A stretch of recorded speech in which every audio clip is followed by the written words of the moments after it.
Hello and welcome to Abhipedia powered by Abhimanyu IAS. My name is Niharika Walia और आज मैं बात करने वाली हूँ regarding RBI grade B recruitment. When we talk about the RBI grade B recruitment cycle, ये हर साल कंडक्ट किया जाता है। यानी इस एग्जामिनेशन के अंदर आपके पास हर साल एक अपॉर्चुनिटी आती है to become an RBI grade B officer. But when we talk about joining RBI, what is it that is required to join this particular organization? When we look forward to the RBI grade B officer examination, this particular examination is not only a little tough but also very competitive. जब हम इस point of view से देखते हैं इस particular exam को, तो ये IBPS के normal examinations की तरह conduct नहीं किया जाता। इस paper को पिछले साल ये pattern में भी changes कर चुके हैं। So how do we look forward to the RBI grade B? क्या सही समय है? आज इसी चीज को लेकर मैं आपके साथ बात करने वाली हूँ, that is it the right time to prepare for RBI grade B officer. जब हम इस पर्टिकुलर टाइम की बात करते हैं कि क्या सही समय है जब मुझे प्रिपेयर करना शुरू करना चाहिए, बहुत से एस्पिरेंट्स के मन में ये होता है जब नोटिफिकेशन आएगी तब प्रिपेयर करने का फायदा है। बट क्या आपको पता है जब आरबीआई ग्रेड बी की नोटिफिकेशन आती है, नोटिफिकेशन के within a month, same with SEBI, इन साथ ही साथ नबार्ड, जितने भी ऐसे की बॉडीज हैं, ये सब अपने एग्जामिनेशन के नोटिफिकेशन जो है इनकी सिर्फ 1 महीना पहले आती है। यानी अगर आप प्रिपेयर करने का सोच रहे हो तो क्या आप 1 महीने के अंदर इस लेवल की प्रिपरेशन को कर पाएंगे कि आप इस पेपर को क्रैक करने का सोच रहे हैं?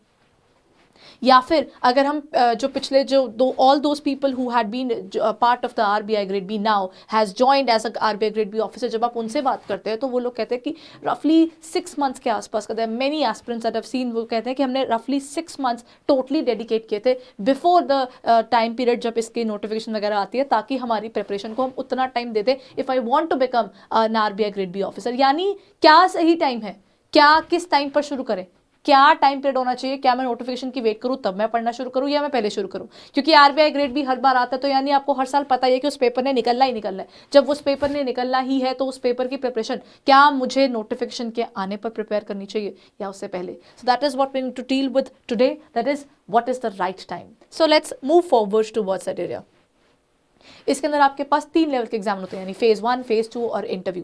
जब हम बात करते हैं इस बार की करंटली इस टाइम इनकी जब रेगुलेटरी बॉडीज की बात करते हैं, इस टाइम पर सेबी का अपना रिक्रूटमेंट निकला हुआ है। नंबर 1, सेबी की रिक्रूटमेंट प्रोसेस का जो लास्ट एग्जाम यानी फेज 2 का एग्जामिनेशन है, that is probably being conducted in March. जब हम मार्च की बात करते हैं, if it goes as per the particular time table that they have given, अगर वो उसी समय के हिसाब से कंडक्ट किया जाए तो मार्च में सेबी का फेज 2 का मेंस हो जाएगा। यानी उसके बाद उम्मीद आ जाती है कि आरबीआई अपना एग्जामिनेशन निकालेगा, यानी RBI grade B for this particular year would be out. तो जब हम आरबीआई ग्रेड बी की बात करते हैं तो वो आपके शायद मार्च के बाद अगर दिखता है, यानी अप्रैल मई के आसपास में अगर हम एक्सपेक्ट करके चलते हैं as per the recruitment cycles that they are going to look forward to. So when we look forward to after March, क्या आप अभी वेट करें तो अच्छा रहेगा? जब हम बात करते हैं इस पर्टिकुलर एग्जामिनेशन की, अगर ये मान लीजिए अप्रैल में आ जाता है, व्हाट इफ ये पर्टिकुलर एग्जामिनेशन की नोटिफिकेशन अप्रैल में आ जाती है, जैसे ही अप्रैल में आपकी नोटिफिकेशन आई, you have got barely a month to prepare, a bare month, सिर्फ 30 दिन फॉर एन एग्जामिनेशन जिसका लेवल इज क्वाइट हाई, जिसकी जीए ही आपके पास अच्छे खासे मार्क्स की है और फेज 2 के अंदर एक नया चैलेंज जुड़ चुका है लास्ट ईयर से, तो वो एक अलग लेवल की प्रॉब्लम है जो एज एन एस्पिरेंट आपको डील करना पड़ेगा। यानी प्रॉब्लम्स आपके पास बहुत सारी होंगी और टाइम कम होगा, और कम टाइम यानी क्या मैं अपने लेवल पे प्रिपरेशन पे उस लेवल की प्रिपरेशन को दे पाऊंगा? यानी if I talk about my personal capacity to work, can I do the work to that limit और not? That is the question mark that you will be raising on yourself. So let's understand क्यों कह रही हूं ऐसा। Let's talk about the phase 1 first and then we'll move towards the phase 2। जब हम बात करते हैं 2022 की, अभी एट प्रेजेंट सेबी अपनी नोटिफिकेशन निकाल चुका है, तो बात यह आ जाती है कि सेबी के साथ में क्या आरबीआई आएगा? ऐसा नहीं होता, नॉर्मली ये दोनों कभी क्लैश नहीं करते। तो मतलब अगर सेबी का पेपर हो रहा है तो सेबी के जब ये रिक्रूटमेंट का फेज 2 तक आ चुका होगा, उसके बाद ही हम एक्सपेक्ट करते हैं कि आरबीआई भी अपना पेपर यानी अपनी नोटिफिकेशन निकालेगा for the recruitment. That means 2022 के अंदर this is certain that RBI grade B is going to come, but only after the person, after a particular person has definitely worked upon SEBI first. यानी वो confusion create नहीं करना चाहते।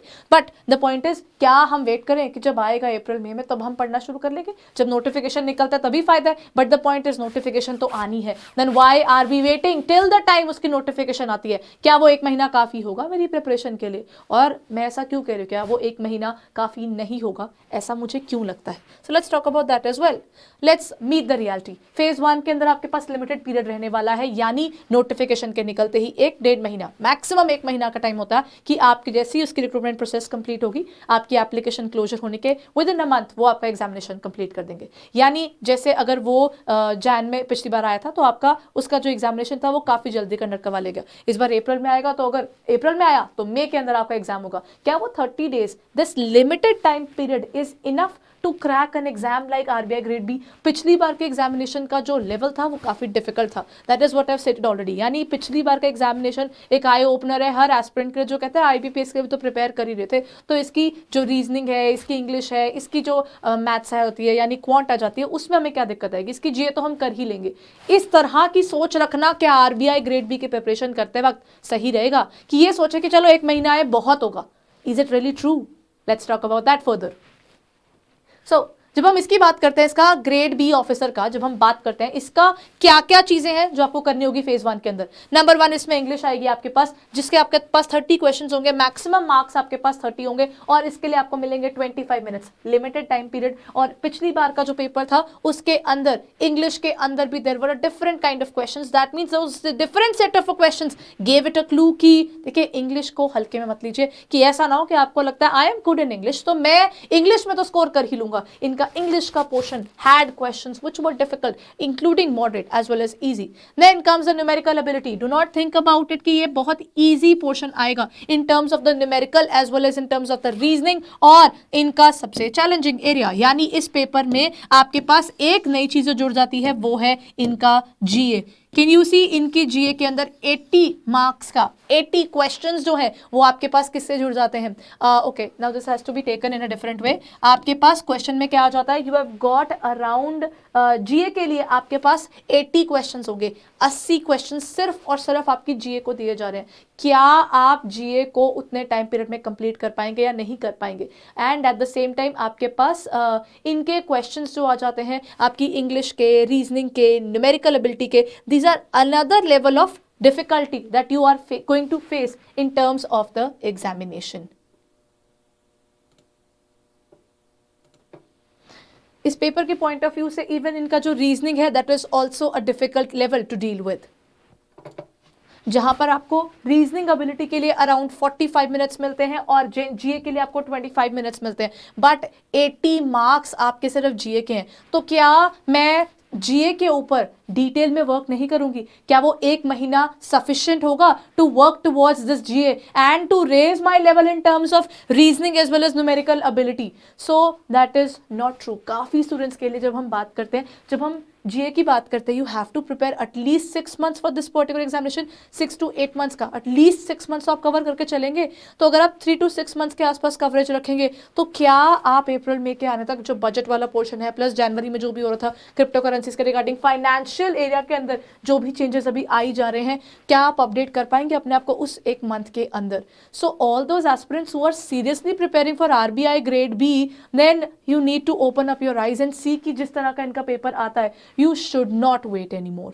आपकी preparation अभी जैन से ही शुरू हो जाएगी तो आप अपने आप को फिर थोड़ा जस्टिफाई कर पाएंगे अपनी प्रिपरेशन में। But why am I saying only towards this particular examination? But the point is, क्या सिर्फ फेज 1 के पॉइंट ऑफ व्यू से प्रिपेयर करना होगा हमें? फेज 1 और फेज 2 में बहुत फर्क है। अब हमें यह भी जानना है कि इनमें डिफरेंसेस क्या हैं और हमें किस तरीके से उनको टैकल करना है। For this particular paper you have got around 200 questions and you have got maximum 200 marks, और आपको इसके लिए समय मिलेगा 120 मिनट्स यानी 2 hours, and those 2 hours are definitely going to be heavy when it comes to the level of the examination which has been clearly laced in the last examination. Last exam में ये अपना बार raise कर चुके हैं, difficulty levels बढ़ा चुके हैं, तो उम्मीद रखिएगा इस चीज की उसी के साथ में अगर वो चलते हैं तो आपको अपना पढ़ाई का और अपनी डेडिकेशन का जो लेवल है उसको और इंक्रीज करना पड़ेगा to crack the phase 1 of this examination. But क्या सिर्फ फेज 1 ही एक मेन डिफिकल्टी लेवल है कि हम समय से पहले प्रिपेयर करना शुरू कर दें? अगर आप आरबीआई ग्रेड बी ऑफिसर बनने का सोच रहे हैं तो क्या सही होगा कि मैं एक शॉर्ट टर्म सोच रखूं कि चलो फेज 1 तो क्लियर कर लूं फिर बात करेंगे? We'll have to think about the phase 2 as well. और फेज 2 में ऐसा क्या है जो फेज 1 से अलग है? फेज 2 का पेपर आपका डिस्क्रिप्टिव हो जाएगा। डिस्क्रिप्टिव पेपर यानी वहां पर आपके पास ऑब्जेक्टिव पिछली बार की तरह आपको एमसीक्यू भी करने हैं, उसके साथ में आपको डिस्क्रिप्टिव भी करना है। बट क्या सेम फेज 1 वाली चीजें हैं उसके अंदर या कुछ डिफरेंट है? नाउ दैट्स द पॉइंट जो इस पेपर को और डिफिकल्ट बना देता है, जिसका हमें ध्यान रखना होता है। सेकेंड पेपर के अंदर आपके पास डिस्क्रिप्टिव पेपर बन जाता है और डिस्क्रिप्टिव पेपर की प्रिपरेशन जो है वो एक डिफरेंट स्ट्रैटेजी से बनती है। यानी फेज 1 आप जैसे भी कर रहे थे, फेज 2 में आपको एक डिफरेंट वे से चलना होगा। फेज 2 के सिलेबस भी डिफाइंड है और उसके साथ में उसका जो पेपर पैटर्न है दैट इज ऑल्सो समथिंग जिसके ऊपर हमें ध्यान देने की जरूरत पड़ जाती है। सो लेट्स अंडरस्टैंड ऐसा क्या है डिस्क्रिप्टिव के अंदर भी। जब हम डिस्क्रिप्टिव की बात करते हैं, आपके पास डिस्क्रिप्टिव में आपके पास एमसीक्यू बेस्ड भी है, अलोंग विद दैट आपके पास डिस्क्रिप्टिव भी है। ऑब्जेक्टिव के अंदर आपके पास 30 क्वेश्चंस होंगे, तो आपके पास डिस्क्रिप्टिव के अंदर 6 क्वेश्चंस आएंगे, जिनमें से आपको कोई 4 अटेम्प्ट करने होंगे। यानी आपके पास इनके अंदर 15 मार्कर क्वेश्चंस भी होंगे और 10 मार्कर क्वेश्चंस भी होंगे, जिसके बेस पर आपको चलना होगा। आपका डिस्क्रिप्टिव वाला जो होगा वो 50 मार्क्स का होगा और जो आपका ऑब्जेक्टिव होगा वो भी 50 मार्क्स का होगा। बट कौन कौन से पेपर है? पहला है paper 1 ESI, economic and social issues. Next is finance and management. इनकी प्रिपरेशन के लिए आपको समय से पहले बैठना ही होगा। आप पेपर फेज 1 क्लियर करने के बाद मेंस में जब एंटर करेंगे, तब क्या आप उस 1 महीने के अंदर ये सब कवर कर पाएंगे? Last is English descriptive. सबसे पहले बात करते हैं इकोनॉमिक्स के अंदर। इकोनॉमिक्स एंड सोशल इश्यूज में आपको ऑब्जेक्टिव खत्म करना है, फिर आपको डिस्क्रिप्टिव करना है। फिर फाइनेंस में भी आपको पहले ऑब्जेक्टिव है, फिर उसका डिस्क्रिप्टिव है, जहां पर आपको 6 में से 4 क्वेश्चन अटेम्प्ट करने हैं। आपके पास 30 मिनट्स रहेंगे ऑब्जेक्टिव के लिए, 90 मिनट्स रहेंगे डिस्क्रिप्टिव के लिए। उसके बाद इंग्लिश में आपके पास अलग लेवल प्रॉब्लम है कि वहां पर 100 मार्क्स का आपका पेपर रहता है, जिसके अंदर आपको प्रेसी और रीडिंग कॉम्प्रिहेंशन और एसे रहता है। इसकी भी आपको प्रैक्टिस करने की जरूरत है if you want to score well and become an RBI grade B officer. So इन सब चीजों को आपको देखते समय इज इट जस्टिफाइड कि आप वो नोटिफिकेशन का इंतजार करें और फिर आप फेज 1 निकलने का इंतजार करें, फिर जाकर आप फेज 2 की प्रिपरेशन करें और उसके बाद बात करें कि इंटरव्यू के लिए प्रिपेयर करना है मुझे या नहीं? Is it really a true approach to look forward to such an examination? I would say no. The best thing is to prepare beforehand. अगर आप समय से पहले प्रिपेयर करना चाहते हैं, then what can you do at this point of time is something which you need to look forward to. In terms of अभी PDF when we talk about it, we know about the fact कि समय से पहले prepare करना ही ultimate aim होता है अगर आप आरबीआई ग्रेड बी को सीरियसली प्रिपेयर कर रहे हैं। So what can you do to prepare for this particular area? You can look forward to the Abhipedia courses, जहां पर आपके पास पोर्टल के ऊपर आपके पास बहुत सी चीजें मिल जाती है, जहां पर आपके पास वीडियो कोर्सेज अवेलेबल है।